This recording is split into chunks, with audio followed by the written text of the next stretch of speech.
Hi everybody. Sorry I couldn't be there with you today. I've been traveling around trying to learn about this Inspiring Ed document. A lot of Albertans were involved, including parents, students, teachers, and even ministers. Some aren't even in seat anymore. Anyway, that's another story. I've got lots to tell you, but I just don't think this is the right place. My hands are so cold.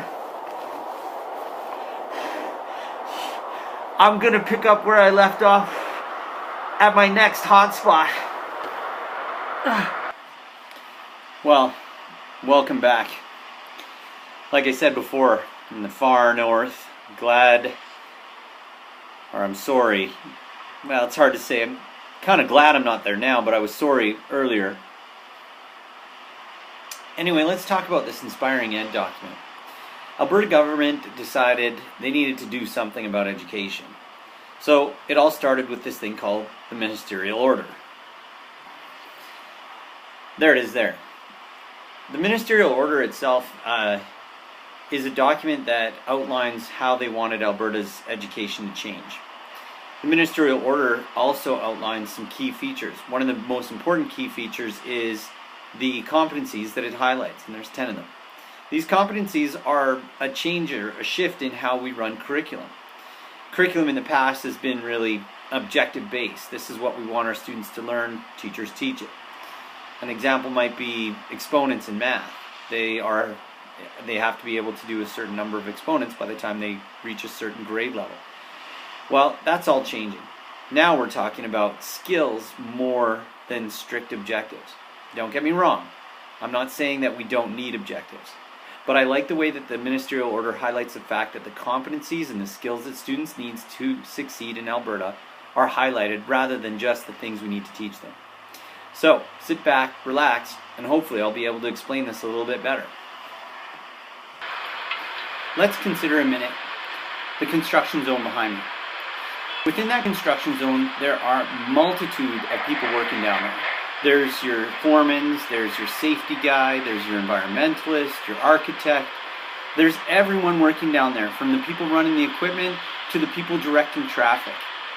Now, they all have different levels of education, and most of the people behind me have specific skill sets. That's why they're on this construction site. And yeah, they need specific knowledge within their educational careers, but they all have a lot in common.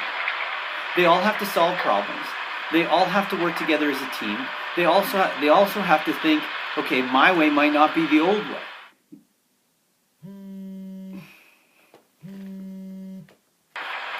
So as I was saying before, the Inspiring Ed document was generated from the Ministerial Order. Now within the Ministerial Order, it says that there has to be a certain competencies that every student needs to be able to do. These competencies are going to be the framework of the future curriculums. I'm hopeful. That was the plan before the new minister came in. Now, some of the competencies that you need to know are to know how to learn. That's pretty broad, but just like the guys behind me, you got to problem solve. If there's an issue, you have to figure out how can I work my way around that. I got to learn from the other people around me to help me make that decision. Next is you got to think critically. Is this going to work? If we put all this time and energy and money into something, is it going to work? You need to identify and solve complex problems. Enough said. Manage information. Some of the guys down there are dealing with hundreds and hundreds of decisions every hour of the day. And they got to be able to manage that. They need to be innovative.